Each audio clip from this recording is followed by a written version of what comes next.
Hey friends, what's up? Welcome back to Babylon Talmud. Today we're studying Daf Chav Zayin, Daf 27 of Masechta Sukkah. Friends, I mentioned yesterday that one by one we're running out of lights over here. Interestingly, this morning when I turned on the lights, another one's gone. So we're running low. Akoponim. Maybe today when I go out to buy more coffee, I'll buy more lights.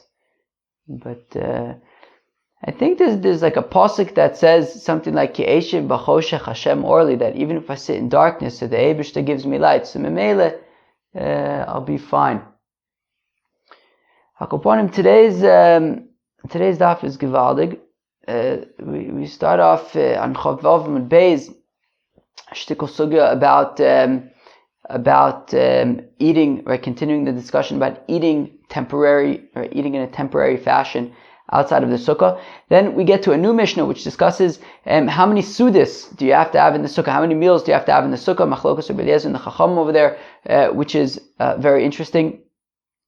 And then we get into a discussion also, can you use multiple sukkahs on sukkahs, or do you have to commit to one sukkah, which is a very interesting discussion. Machlokas between Rabbi Eliezer and the Chachamim about, do you have to build one sukkah and just stay in that sukkah the whole time, or can you go to different sukkahs? We discuss also, can you sit in somebody, right? Do you have to own your sukkah, or can you sit in somebody else's sukkah? Which is an interesting discussion. And then we talk about visiting your Rebbe on your teacher on the Shalosh Regalim. So some very interesting sugyas over here on today's daf. Let's get started. Daf Chav Bav Amud Beis at the Mishnah. I don't know, about 10-15 lines from the bottom.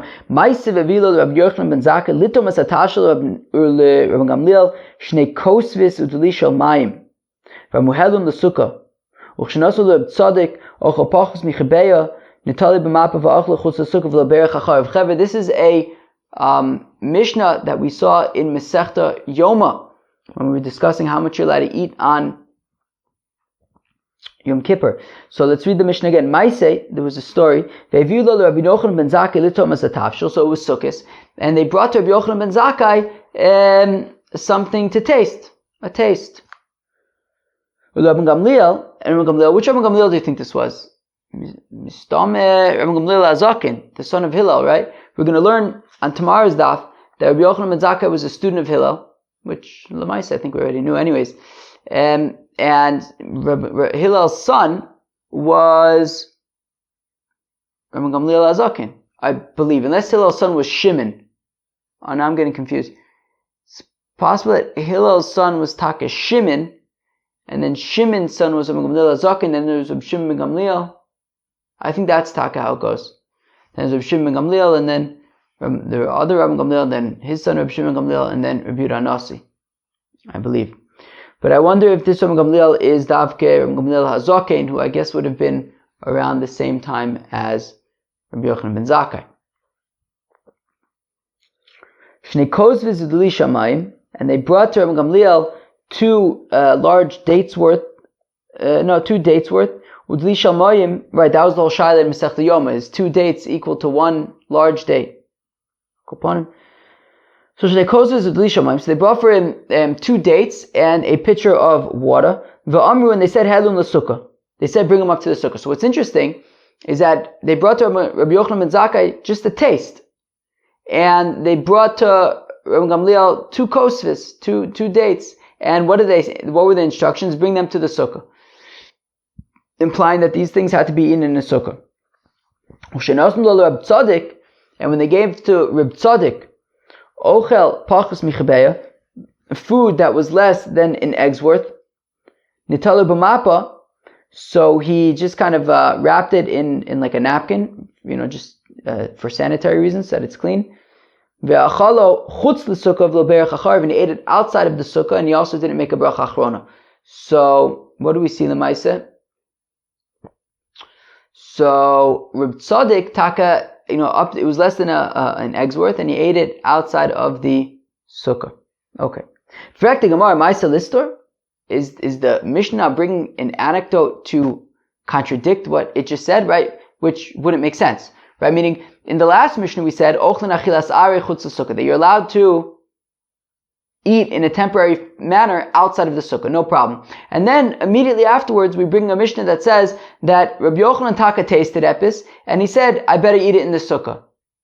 I thought we just said that you don't have to eat in the sukkah if you're just tasting epis.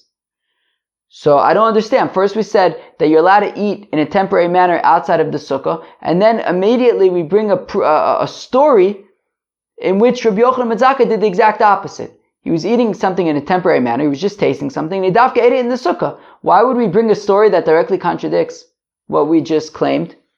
So Ma'aseh Lista, what we're bringing a story to contradict what we just said. And for the Gemara, that the Mishnah is missing a few words. This is, you have to fill in the following words. However, if a fellow wants to be stringent upon himself, no problem. Right? So the Mishnah had said, you're allowed to eat in a temporary manner outside of the sukkah, no problem. And then what we're saying, but if you want to be stringent upon yourself and even eat temporary items in the sukkah, that's fine. There's no problem. It's not like you're being haughty or anything like that, wow, who's this fellow? Even he tastes things in the sukkah. Wow, who does he think this guy is? Being better than everybody else. No, that's not a problem. If you want to eat in the sukkah, even temporary things, there's no problem. There's even a story. One time they brought to Rabbi Yochanan ben Zakkai to taste something on Sukkot. They brought for Rabbi Gamliel just 2 dates and a little bit of water. And they said, bring it up to the sukkah. So we see, the Mishnah had said you're allowed to eat in a temporary manner outside of the sukkah. If you want to eat in a temporary manner in the sukkah, that's also fine. You don't have to worry about people thinking that you're a hotshot. It's fine. And I'll bring an anecdote. There's a story where one time, Rabbi Gamliel, Rabbi Yochanan ben Zakkai, they were just, eating things in a temporary manner, and they ate in the sukkah, and that's fine. When they gave to Reb Tzaddik food, bread mistame, that was less than a kibetza, nitale b'mapa, he held it in a napkin, v'achalo chutz l'sukkah, and he ate it outside of the sukkah, v'alberach acharab, and he didn't bench afterwards. As Rashi points out in the previous page, because he holds like Rabbi Yehuda, who says, v'chalta v'savato v'rachta, you have to be satisfied. You're satisfied with the kibetza, so since he ate less than an egg's worth, he didn't have to bench afterwards. Okay, Seder.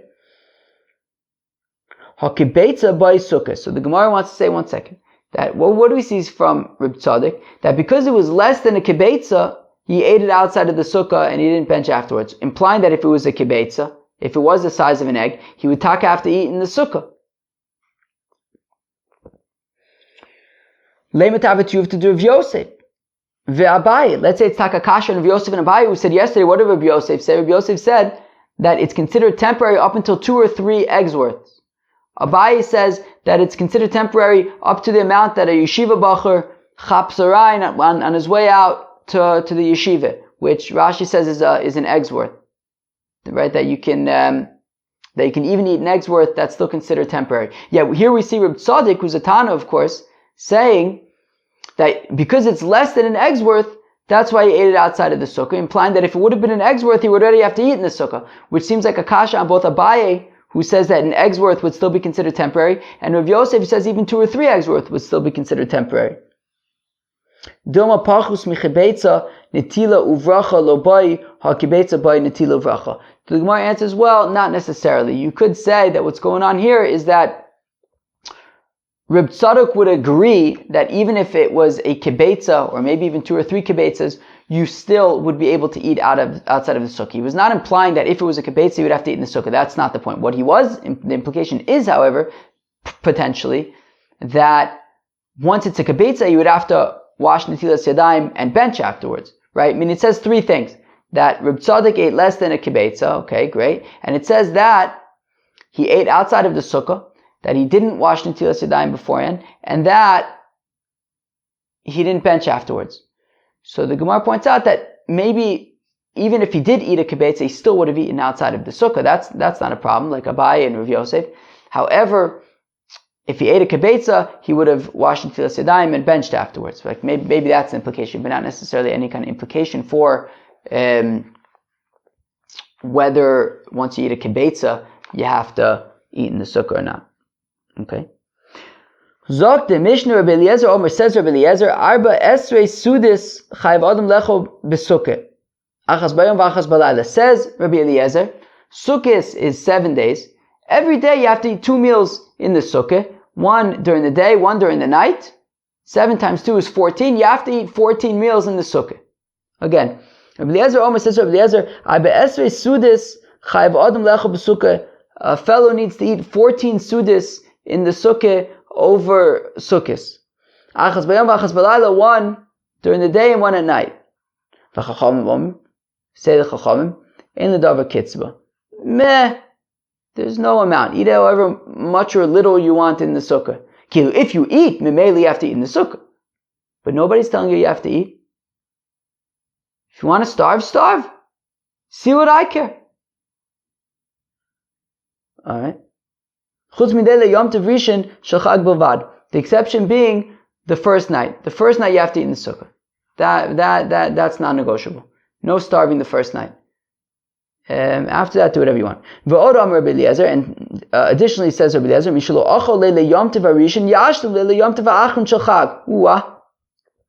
says Rabbi Eliezer, if a fellow missed out and did not eat on the first night of Sukkot, so he can make up for it on Shmini Atzeres. The Gemara is going to answer, what do you mean? If he makes up for Shmini Atzeres, you don't eat in the sukkah anymore. So how could making up for it on Shmini Atzeres fix the fact that he didn't eat in the sukkah on the first night?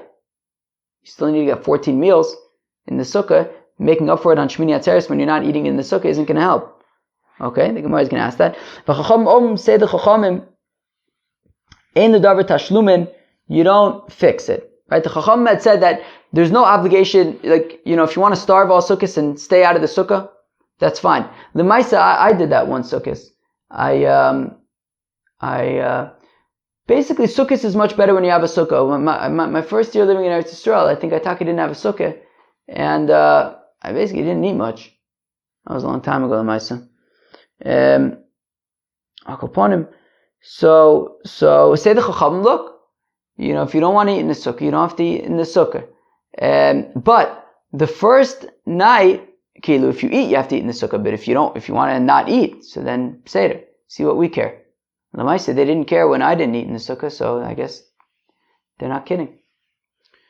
Where were we? So the first night of sukkah, however, you have to eat in the sukkah. Where was I that year? I think I was talking about Adam Friedman that night. I think Adam Friedman from Babylon Talmud. I think maybe I was taka in Adam Friedman sukkah that year for first night of sukkahs. We were eating dates, I think, in the sukkah. Yeah. Oh, yeah. So where were we? So according to Chacham, nonetheless, you have to eat in the sukkah the first night of sukkahs, right? Now, Rabbi Eliezer says if you missed the first night, so you have to make up for it on Shmini Atzeres. Say the Chachamim in the davar tashlumin that you don't make up for it. And on this it says that something that's crooked you can't fix and something that's lacking is unable to be counted. Right? According to Chachamim, if you missed out eating in the sukkah on the first night of Sukkot, you can't make up for it. Weiter. My time with Rabbi Eliezer. How come Rabbi Eliezer says, Gemara, how come Rabbi Eliezer says that you have to eat 14 meals in a sukkah? Teishvu kein taduru. Well, the Apostle says, "Sukkahs teishvu shivas yomim." You have to dwell in a sukkah for 7 days. So teishvu, dwell kein taduru, like you live in your house. Madira achas b'yom achas b'layla. Just like when you're living in your house, you eat 1 meal during the day and 1 meal at night. Av sukkah achas b'yom achas b'layla. So also when you're in your sukkah, which is teishvu kein taduru, you should dwell in your sukkah like you dwell in your house. So just like in your house, you eat a meal during the day and a meal at night. So in your sukkah also, eat a meal during the day and eat a meal at night. And that's how you get to 14 meals over the course of Sukkot. V'Rabbanan Kedira. Whereas the Rabbanan say, look, it's like your house. What about your house? Madira iboy achil iboy lo achil. Just like when you're living in your house, you want to eat. You want to starve. Av sukkah nami iboy achil iboy lo achil. So also in your sukkah, if you want to eat. If you want to starve.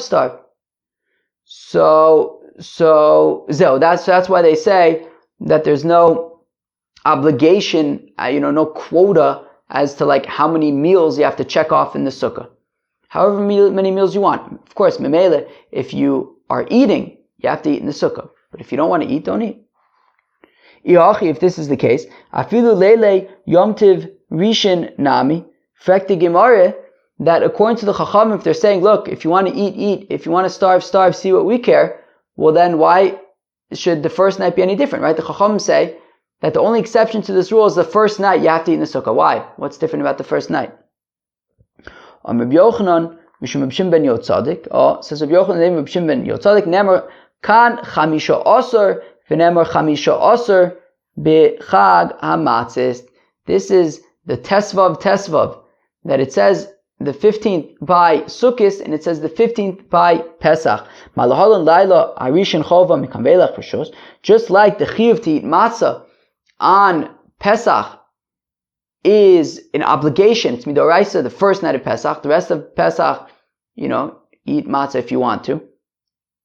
Afkan here also, when it comes to Sukkot, laila rishon chova, the first night of Sukkot, it's obligatory to eat in the sukkah. But from then on, from the second day of Sukkot and onwards, or even from the first day of Sukkot, the first night you have to eat in the sukkah. After that, it's volitional. How do I know that by Pesach, in terms of eating matzahs, the first night is obligatory and the rest of the festival is optional? That at night you have to eat matzahs, that on the first night of Pesach there is a chiyuv to eat matzahs, the rest of Pesach is going to be it's volitional. And therefore also when it comes to Sukkot, the first night of Sukkot you have to eat in the sukkah. After that, it's optional according to the Chachamim, and that is because of Tesvav. It says Chamisha Asar by Sukkot, it says Chamisha Asar by Pesach, just like by Pesach. There's a chiyuv on the first night, and the rest is optional in terms of eating matzah. I don't know if I said chametz. Of course, I meant matzah. And on Sukkot, there's a chiyuv to eat in the sukkah on the first night. The rest of the festival is optional, according to the Chachamim. Okay. So now, the Mishnah had said that Rabbi Eliezer additionally said that if you miss out eating in the sukkah on the first night, so you make up for it on Shmini Atzeres. Rabbi Eliezer, I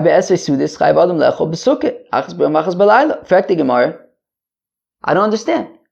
Rabbi Eliezer said that there's a quota for how many meals you have to eat in the sukkah. That quota is 14. Now, if Rabbi Eliezer says if you missed eating in the sukkah on the first night, you can make up for it on Shmini Atzeres.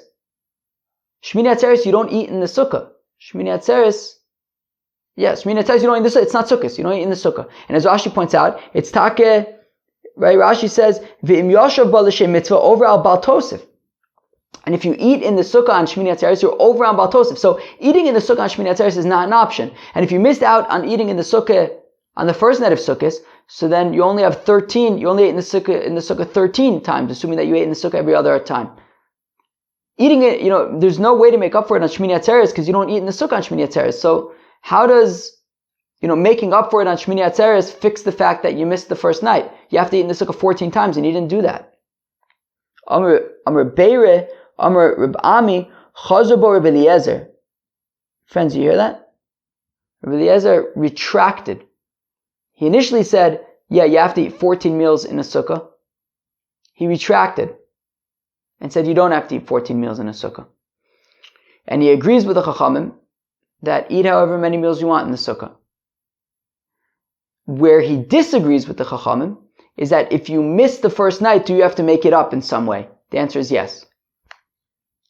The Chachamim say no. Chachamim say, right, if you miss the first night, there's no tashlumin, right? Muvas lo yuchol liskom v'cheson lo yuchol liimanos. Rabbi Eliezer, however, disagrees and says no. If you miss eating in the sukkah on the first night, you can somehow make up for it by doing something extra on Shmini Atzeres. Mashlim b'mai. So when Rabbi Eliezer says that on Shmini Atzeres he's going to make up for having missed the first night, so how does he make up for it? What does he do? What does he eat? Ilema berifta, if you're going to say, well, on Shmini Atzeres you eat a Suda with bread, Suda diyome kachil, but that's just, Shmini Atzeres is a Yom Tif, you have to eat a Suda anyways. So eating a meal with bread does not indicate that you're making up for having missed the first night of Sukkot. Mimele, you would have to eat a Suda with bread anyways. So it means that you make up for it with refreshments and desserts and things. So after eating your Suda on Shmini Atzeres, so then you would bring out like extra refreshments and things like that to make up for having missed the first night. Okay, so on Shmini Atzeres you have your regular Shmini Atzeres Suda, and then if you need to make up for having missed the first night of Sukkot, so then you bring out different desserts and things like that. And says Rashi, and Mimele, if you wanted to, mamish do a whole other meal and wash again, so that would also work. Tanya Namiyachi, we also in a Brayso in Mishlim, that if he made up for having missed the first night of Sukkot by bringing out extra refreshments after the Suda on Shmini Atzeres, that's also fine. He's Yotze. Shol apetropis shel Agripas HaMelech Rabbi Eliezer.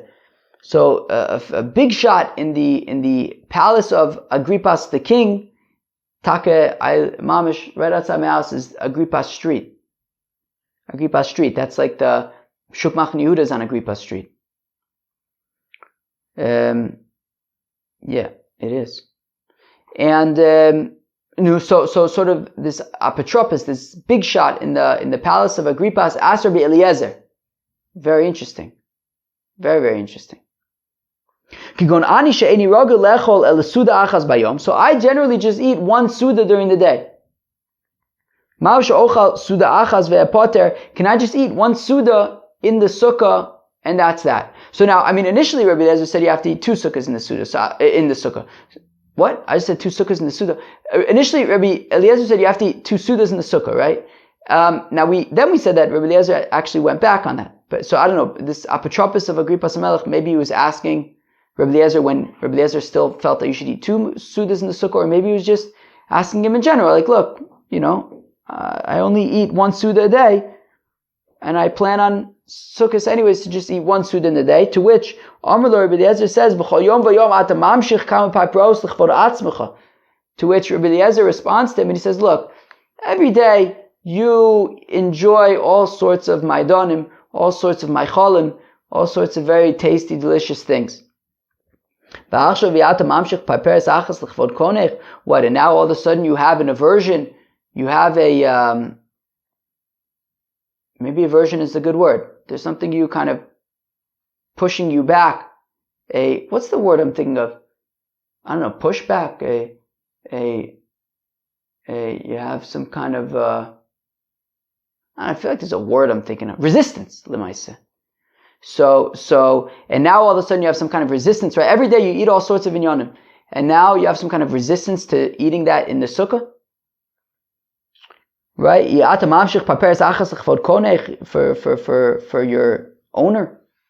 The Hebishter, lemaisa. V'od shalo, and this apotropos of Agrippas HaMelech asked Rabbi Eliezer another thing. Kigon ani sheyesh li shtei noshim. What? So this apotropos says, look, lemaisa, I have two wives. Okay. Achas b'Tveria v'achas b'Tzipori. One of my wives lives in Tveria. One of my wives lives in Tzipori.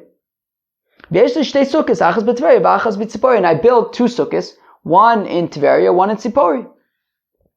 Okay. Ma'usha eitze misukkah l'sukkah ve'poter. Can I use both sukkahs? Now listen. Amar lo.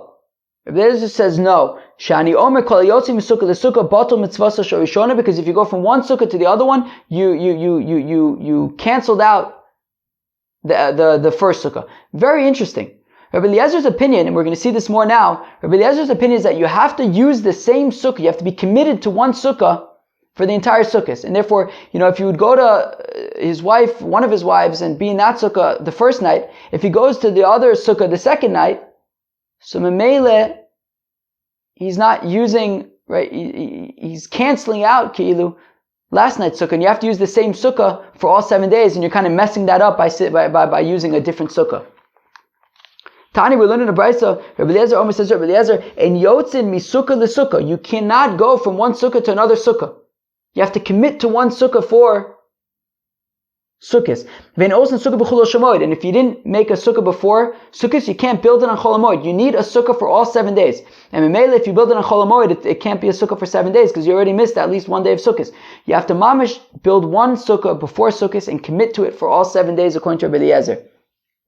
Whereas the Chacham argue, Yotzin misukkah l'sukkah v'osin sukkah b'chul HaMoed. You can use multiple sukkahs. You know, you can whatever. You don't have to commit to one sukkah for all 7 days. You can be in this sukkah on this day and that sukkah on that day. It's no problem. And if you didn't build a sukkah before sukkahs, build it on sukkahs on Chol HaMoed. That's also no problem. V'shavin, both Rabbi Eliezer and the Chachamim agree, she'im naflo shechozer ivone bechulo shamoed. Even Rabbi Eliezer agrees that if you built a sukkah before sukkahs and it fell down, so you could put it back up on Chol HaMoed. That is no problem. Even though he says you cannot build a sukkah on Chol HaMoed if you hadn't built one beforehand, but if it fell down, if you did build one beforehand and it fell down, even Rabbi Eliezer would agree that you can put it back up on Chol HaMoed. My time with Rabbi Eliezer, how come Rabbi Eliezer's opinion is that you have to commit to one sukkah for all 7 days? The pasuk says, Chag HaSukkos Taisel Chashivas Yomim. You have to make sukkahs for yourself for 7 days. Asay sukkah ru'ui l'shiva. Make a sukkah that is fit for 7 days. So therefore, you have to build a sukkah for 7 days. So you can't build it on Chol HaMoed. If you build it on the first day of Chol HaMoed, you're building a sukkah for 6 days. You need to build a sukkah for 7 days. And you have to commit to that one sukkah for all 7 days. Right? If you're in one sukkah on one day and a different sukkah on the next day, so then you don't have one sukkah that's for all 7 days. You need one sukkah all 7 days. The rabbis argue that what the pasuk is saying is the following: Asay sukkah b'chag. Make a sukkah for sukkahs. It doesn't have to be set, right? The important thing isn't the 7 days, it's the sukkahs part. Make a sukkah for sukkahs. It doesn't have to be a 7-day sukkah per se. So you could build it on Chol HaMoed if you didn't build it beforehand. You could, go to one sukkah one day, another sukkah another day. No problem, according to the rabbis. V'shavin. But both Rabbi Eliezer and the Chacham agree, Shem nafla shechozer ivona osa b'chul HaMoed. That if your sukkah falls down, you can put it back up on Chol HaMoed. Even Rabbi Eliezer, who says that you need a sukkah for 7 days, you can put back up a sukkah on Chol HaMoed. That's no problem. Pshita, isn't that obvious? Ma'odetema may have thought to say, hayachri sehi. I may have thought to say that, well, maybe if the sukkah falls down and you put it back up, it could be considered as though you're putting up a new sukkah, and that's a sukkah that's not for 7 days, right? If it's the first day of Chol HaMoed, then you're only putting up a sukkah for 6 days. So I may have thought that this is considered like a new construction, Ve'en l'shiva, and it wouldn't be considered like a 7-day sukkah, Kamash Malon, where Rabbi Eliezer is teaching, or what the Brisa is teaching, is that even Rabbi Eliezer would agree that if you had put up initially from before sukkahs, a sukkah that would be for 7 days. So then, if it falls down, you could just put it back up. It's not like you're constructing a new sukkah. It's that you're just, fixing the original sukkah that's a 7-day sukkah. Tanya, we're learning a Brisa. Rabbi Eliezer, Omer, says Rabbi Eliezer, Kshem she'ein, Chavi, listen to this. Super interesting. Kishem she'ein adam yotze yidei chovaso b'yom tivarishin shachad b'lulavo shachavero. Just like, and we're going to learn about this more in the next parak, that just like you would not be allowed to use your friend's lulav on the first day of Sukkot, the Chsiv, as the pasuk says, "Ulakachtem lochem b'yom harishon pri etzadek kapos tomar mishelochem," that you have to take for yourself on the first day of Sukkot lulav. It has to be yours, and therefore, right? It says "Ulakachtem lochem b'yom harishon." On the first day, you have to take for yourself. It has to be yours. So kach, similarly, ein adam yotzei yidei chovaso b'sukaso shechavero, a fellow cannot fulfill his obligation in his friend's sukkah. The Chsiv, the pasuk says, Chag HaSukkos taiseh lecha shivas yom mishalcha. You have to make for yourself a sukkah for 7 days. It has to be yours. Says Rabbi Eliezer, you cannot use somebody else's sukkah. It has to be your sukkah. Just like a lulav on the first day of Sukkot has to be yours, also a sukkah taiseh lecha shivas yom has to be your sukkah. You can't use your friend's sukkah. V'chachamim omim say the chacham afal pisha amu ein adam yotzei yidei chovaso b'yom tav rishon b'lulav shechavero. The Chacham say no. Even though we agree that when it comes to the first day of Sukkot, you have to use your own lulav. You can't use your friend's lulav. It says, "Ulkachtem lochem bayom harishon." It has to be yours on the first day. Aval, however, Yotze Yidei chavasu b'sukkaso shechaveru, you are permitted to use your friend's sukkah. Tichsiv kol ezach b'yisrael yeshu b'sukkis, that as it says, all of the citizens of Israel, all of the residents of Israel will sit in a sukkah melamed shekol Yisrael yimleishu b'sukkah achas, that all of the Yidden are able to sit in one sukkah. Right? They can go, if you have one sukkah and they just take, one after the next, all the Yidden are going and eating epis in the sukkah, no problem, even though obviously not everybody would be able to, own a portion that's Rosh Verubo, but they're borrowing it. And that's fine. That's fine. So Rabbi Eliezer says, look, it says, like, it has to be yours. The Chacham say, no, it says, that everybody could theoretically sit in the same sukkah and, it would be considered like borrowing, and that's fine. What do the rabbis do with the fact that it says Chag HaSukkos Taisei L'cha? I mean, Rabbi Eliezer makes a good point. When it comes to L'kachtem Lochem Bayom Harishon, we say that Lochem means it has to be yours, so how come it's different when it comes to Chag HaSukkos Taisei L'cha? Doesn't that mean that it should have to be yours? So Mibayle Lim'ute Gezula. So the rabbis say, yeah, when it says Chag HaSukkos Taisei L'cha, it means it can't be stolen. It has to be yours, it can't be stolen. Aval She'ula, but in terms of can it be borrowed? Ksiv Kol Ezrach, it says, all residents can sit in the sukkah. Yes, it can be borrowed. When it says it has to be yours, it's to the exclusion of a stolen sukkah, but not to the exclusion of a borrowed sukkah. When it comes to a borrowed sukkah, it says Kol Ezrach b'Yisrael yeshu b'sukkos. Everyone could sit in the same sukkah, and that's fine. You could borrow somebody's sukkah. Rabbi Eliezer, Hai Kol Ezrach ma'ovid lei. What does Rabbi Eliezer do with the fact that it says Kol Ezrach b'Yisrael yeshu b'sukkos? The rabbis want to say what it means is that you could use a borrowed sukkah. Rabbi Eliezer says you're not allowed to use a borrowed sukkah. So, what does he do with Kol Ezrach b'Yisrael yeshu b'sukkos? So, miboyle legershin is gayer ben tayim, v'ka'anshin is gala ben tayim. Well, if you have somebody converts mamash on sukkos, so now Rabbi Eliezer had said that you have to build a sukkah for 7 days. Now, when sukkah started, this fellow was not Jewish, so he didn't have to build a sukkah, but now he converts in the middle of sukkahs. So the shaila is, does he have to build a sukkah? So, memele, if he builds a sukkah, it's not going to be for 7 days. So in that case, it says, Kol Ezrach b'Yisrael. All residents of Israel have to build a sukkah, which means that it's coming to include that if a fellow converts in the middle of sukkahs, and memele is not going to be able to build a sukkah for 7 days, but nonetheless, he's a resident of Israel, so it's saying that he would build a sukkah for the remaining days of sukkahs. Or, for example, a child who became an adult during sukkahs. So as well, when sukkah started, he didn't have a chiyuv to make a sukkah, but now that he's an adult, right, as Shtei Cyrus becomes an adult reaches puberty during Sukkot. So now he needs to construct a sukkah on Sukkot, even though it's not going to be for 7 days. And the rabbis don't need a pasuk to teach us this, because since they say that memele you're allowed to construct a sukkah on Chol HaMoed, if you didn't make a sukkah before Sukkot, you can construct one on Chol HaMoed. So memele, a fellow converts on Sukkot, a fellow reaches puberty on Sukkot, so of course they could build a sukkah. Why are they any different than anybody else who's allowed to build a sukkah on Sukkot? Tanu Rabbanu, the rabbis taught, Ma'aseh Rabbi Eloi, Shalach la'akbel pnei Rabbi Eliezer Rabbo belud, givaldig. There was a story that Rabbi Eloi went to visit his Rabbi Eliezer. Now Rabbi Eliezer lived in the town of Lud. Amarlo, Eloi, eincha mishov se'aregel.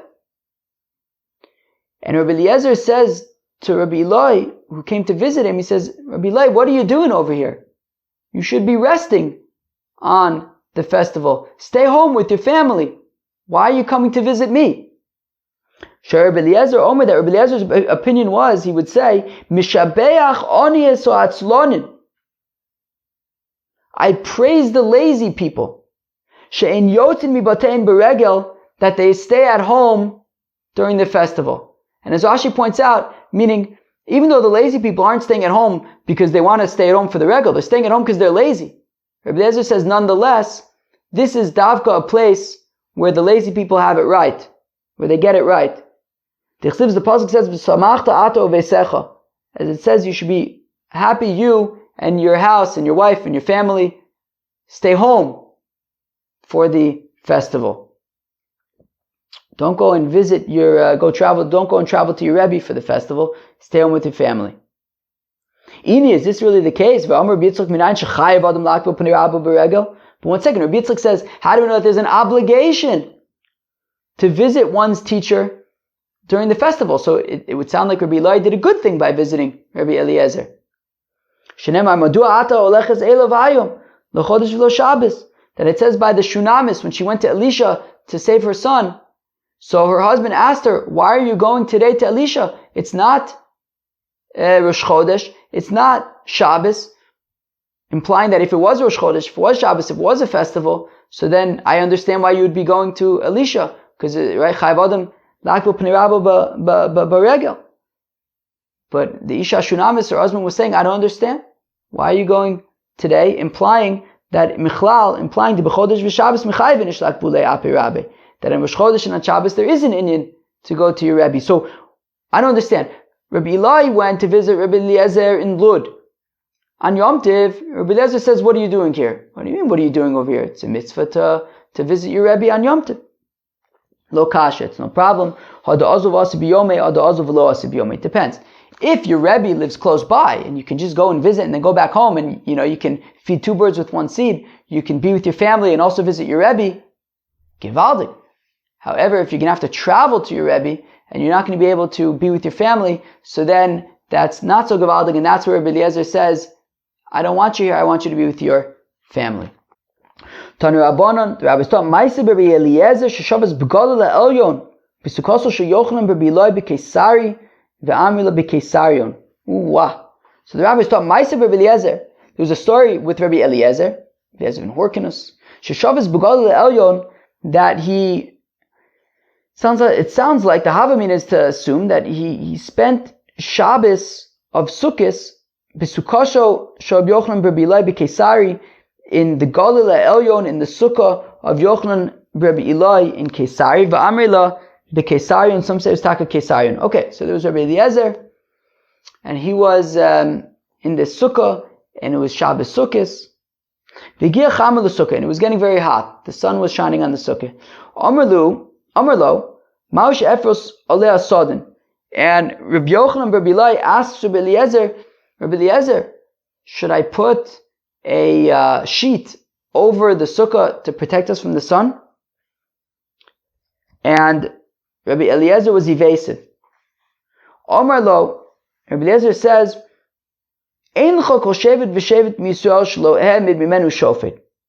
completely changes the topic. He says, by the way, you should know that every single tribe of Israel had at least one shofet, one judge. Okay? Higia Chama l'chatzia sukkah. It was starting and it was getting hotter. Now the sun reached half of the sukkah. Omar lo ma'oshefo soleh sodin. And Rabbi Yochanan Rabbi Eloi asked again, Rabbi Eliezer, should I put a sheet on the sukkah to keep us, help us from the shade? Omar lo eincho koshevet v'shevet misol shelo yotze mimenu neviim. Every single tribe in Israel had prophets. Shevi Yehuda v'Binyamin amindu malachim al pi neviim. And the tribes of Yehuda and Binyamin, they had kings that were appointed by prophets. Again, completely changes the topic to something random. And then the sun reached Rabbi Eliezer's feet. And Rabbi Yochanan Rabbi Eloi then took a sheet and finally put it up on the sukkah, and in order to keep them cooler. Rabbi Eliezer was not going to be answering that question. Rabbi Yochanan and Rabbi Eloi kept on asking, hey, should we put a sheet on top of the sukkah? Rabbi Eliezer just kept on changing the topic. Finally, the sun reached a certain point, and Rabbi Yochanan and Rabbi Eloi then put a sheet on the sukkah. And then Rabbi Eliezer left the sukkah. So, implying that wasn't a good idea to put the sheet on the sukkah. Now says the Gemara, it's not because he didn't know the answer. And this is something that we've seen before. Where have we seen this? Apparently in Brachas, but I think we also saw it Taka in Yoma. That Rabbi Eliezer would only say things that he heard from his teachers. And therefore, because he didn't hear this from his teachers, he just changed the topic. And he didn't want to answer. Okay, fine. Very interesting. But then when Rabbi Yochanan and Rabbi Eloi put the sheet on the sukkah, I guess Rabbi Eliezer didn't feel comfortable with that, but so he left. Heichi Avid Hachi, Frekti Gemara. How in the world was Rabbi Eliezer in somebody else's sukkah? V'amar Rabbi Eliezer in yotzim misukkah l'sukkah. You can't go from one sukkah to another sukkah. Rabbi Eliezer said at the top of the Amud that you have to have a sukkah for 7 days. You can't sit in somebody else's sukkah. You can't go from one sukkah to another sukkah in the middle of sukkahs. So how did Rabbi Eliezer go for Shabbos to Rabbi Yochanan and Rabbi Eloi for Shabbos sukkahs? Regel acher havoy. So the Gemara says it was a different regel. It wasn't actually sukkahs. It was one of the different shalosh regalim. And when it says sukkah, they were just sitting in like an outdoor thing for like, to keep cool, because it was a nice place to sit. But it wasn't an actual sukkah on sukkahs. Okay. But then the Gemara says, wait, but still, I don't understand. What was Rabbi Eliezer doing visiting somebody else on any of the regalim? I thought Rabbi Eliezer says that it's best to be lazy in this regard and stay home with your family. So Shabbos havoy. So the Gemara answers, it was Shabbos. It wasn't one of the shalosh regalim where Rabbi Eliezer says, yes, I prefer, my preference is that people stay home. It was Shabbos, and that's why he was visiting. Okay, so it was a regular Shabbos. He was visiting Rabbi Yochanan, Rabbi Eloi in the Galil, and it was hot, and that's what happened. Now, but now, fact the Gemara, 1 second. Rabbi Eliezer was kept on changing the topic and being elusive, and not answering whether or not you could put a sheet on top of the sukkah. But 1 second, we know Rabbi Eliezer's opinion on the matter, which is the Tananas. We learned in a Mishnah on Shabbos. I think it also came up in Eruvin. If you have a house, can you take something and stick it in the window, some kind of window shutter or something? Stick it in the window, or is it considered building a tent? Is it considered bonet? Rabbi Eliezer Omer Bizmat Shekoshev v'Tolui Pokikim Bo. Says Rabbi Eliezer, look, if the thing is hanging from the house, indicating that it's part of the structure, and you're not building something new on Shabbos, so then Pokikim Bo, you could stick it in the window. V'Imlavim Pokikim Bo. If it's not connected to the structure, so then you're not allowed to stick it in the window. Whereas the Chacham say, no, it's fine. Either way, you could stick it in the window. It's not considered it's, bonet. And therefore, it should be clear that when it comes to the sheet on the sukkah, it's not connected to the sukkah, so then you should not be allowed to add it to the sukkah. So the Gemara answers, not necessarily. It's not, the parallel isn't clear. Maybe over there, the reason, with this thing that you're sticking in the window, you're being mevatel it to the house, to the structure. And therefore, if it's not connected to the house already, and it's not clear that it's already connected to the structure, and now you're sticking it into the window and being mevatel it to the structure, maybe it's you're adding on to the structure, and it's bone on Shabbos. Maybe that's a problem. However, over here, where you're not being mevatel the sheet to the sukkah, you're still going to take it away later, so maybe it wouldn't be considered you're adding on to the sukkah. Maybe it would be okay. So it's not super clear necessarily what Rabbi Eliezer opinion would be on the matter. And Rabbi Eliezer himself indicated that maybe it would be an issue of bone, which is why he left. All right, very nice. That was Daf Chav Zayin of Masechta Sukkah. Let's do a shtickle recap. What did we discuss? The first part, we discussed a continuation about eating in a temporary way outside of the sukkah. We said that Rabbi Yochanan ben Zakkai and Rabbi Gamliel ate sort of temporary foods in the sukkah, to which we said it's not to say that you have to eat in a temporary way in the sukkah. What it's saying is that if you want to eat in a temporary way, you are allowed to, and it's not a problem of haughtiness, as we see that Rabbi Yochanan ben Zakkai and Rabbi Gamliel ate in the sukkah. Even sort of temporary things. We then got to a new Mishnah which had all sorts of interesting discussions, which opened up into all sorts of interesting discussions. We discussed that Rabbi Eliezer's opinion initially was that you have to eat 14 meals in the sukkah. And he learns it out from, it says, right, you have to live in the, settle in the sukkah like you do in your house. Just like in your house, you eat twice a day. Also in the sukkah, you eat twice a day. 14, that's a total of 14 meals. Now, the Chachamim say, eat however much or little you want to in the sukkah. There's no sort of quota. And they say, however, the first night, you do have to eat in the sukkah. There is an obligation to eat in the sukkah on the first night. How come?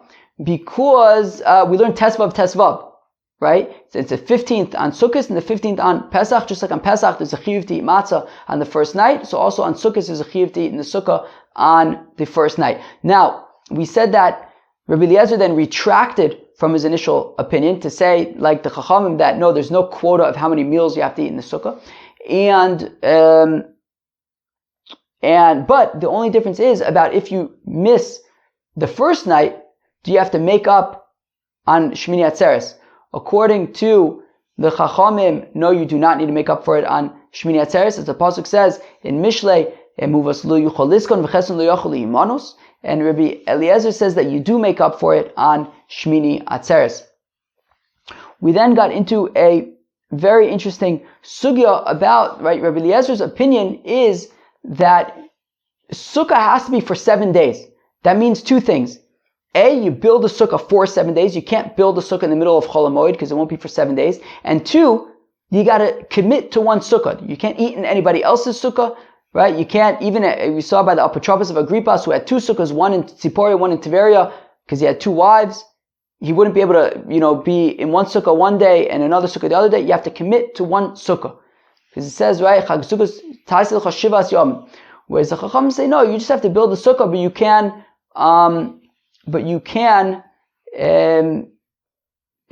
go from one sukkah to the other. You can build on a Chol HaMoed, right? There's no problem. But everybody agrees that if the sukkah falls down in the middle of sukkahs, that you would reconstruct it. Even Rabbi Eliezer agrees with that. And then we got into the question of, does the sukkah have to belong to you?